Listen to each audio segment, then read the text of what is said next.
2018, they're taking the beat and redoing it. Joe remade Ambitious as a Rider? It's not. He just took the beat. He just took the beat. Here we go with another iconic album review. All Eyez on Me, Tupac, powered by your boys, Dead and Hip Hop. Man, this album is iconic to me because as soon as it starts off with Ambitious as a Writer, it's one of the hardest songs. And going back, listening to this, the joints don't sound dated. Like the hits don't sound dated. Ambitious as a Writer, I don't give a fuck. Whenever like you want to listen to it, you can listen to that shit. You can listen to Mike disagrees. Yes, you can. This shit definitely sounds dated, but it's not negative. Come on, bro.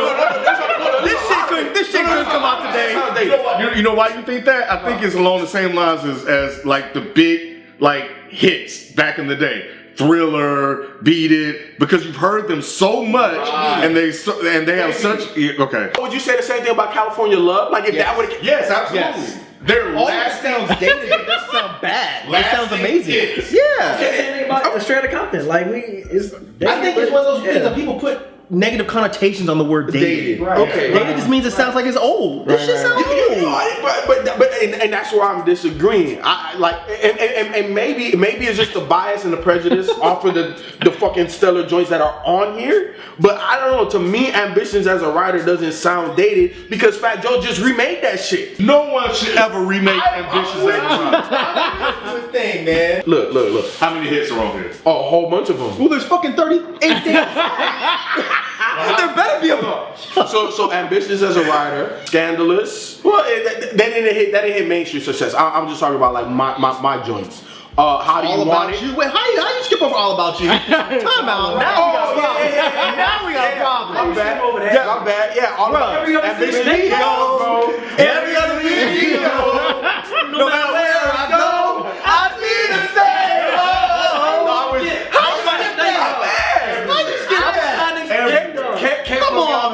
Can't put me on the spot. Look, man, for a double disc, realistically, I feel that he could have took off like maybe 5 of this, and this would have been one of the all-time. It's still up there. It's still up there as one of the all-time. And that's best. always been the debate about this album. Yep. That second disc and how that second disc hold up to the That first. second disc was. It's not the first disc. Oh no! It's not the first disc. The first disc was but even on the second disc, he got joints on there too. He could have cut some of them off.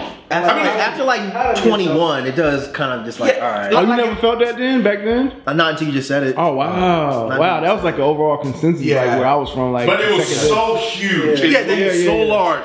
Like everywhere you go, this album was. I'm with you, Mike. Listen what he said.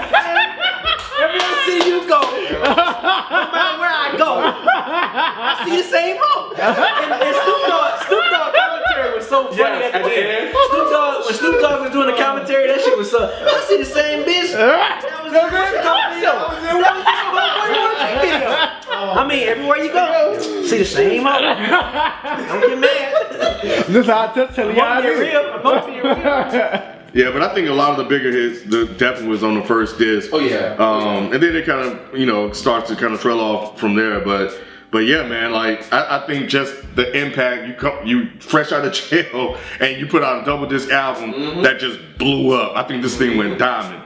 So regardless of the quality, that if you want to really go in here and start to nitpick this album, which you could. Regardless of the quality, its overall impact and influence was felt everywhere. But yeah, back in '96, I can't remember an album around that time frame, like pre-2000, where half of the fucking album was on the radio. I don't remember that. For me, this was the first time I seen that happen. For a hot minute, he was just that dude with everything. And this was like the last like real album. I know Machiavelli was after this, but wasn't he? He was dead when it was dead when it came out. So this was like the last album, because Machiavelli came out the same year, just later, right? Yeah.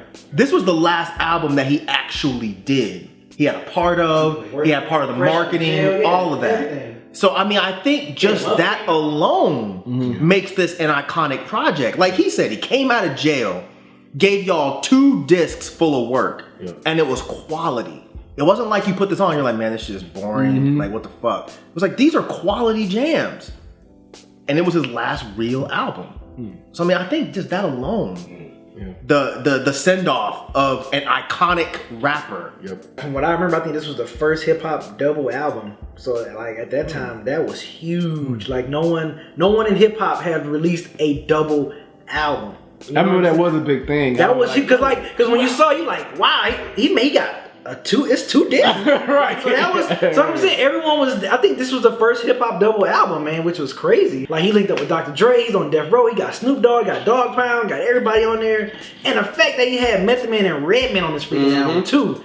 That's fucking insane. At the time when East Coast and West Coast was beefing, you put Method Man and Redman on your album during that, like, so that just shows you the respect level he had for those dudes to put them on that album. And you had freaking expected that he had a couple of lines at the end, but that was about it. But like I thought that was just so cool how he had those East Coast dudes on a West Coast heavy driven album. You know what I'm saying? Like that was unheard of back then and during that time. Like you didn't see a lot of East Coast and West Coast guys collaborating. Perfect opening track, Ambitious as a Rider. You know, and then No More Pain was another banger. But yeah, it was just I mean That's my favorite song of the while. Devontae. Devontae killed that beat, man. Devontae killed that beat. But yeah, man, I think there's a lot of cultural remnants that are left over from this album that people still do today. Like, you know, Picture Me Rolling. You Can't See Me. You know, Only God Can Judge Me. Like, all of this stuff is still around today that people are just saying, man. And, you know, it's just, I mean, that's what he did. Like, Two of America's Most Wanted, How Do You Want It was huge. And even though it was 2 hours and 3 minutes long, like, you just couldn't take it out. It was just hard to take it out. Like, I think somebody here said this earlier, you just didn't really get tired of it. If you were not playing this back in the day, something wrong.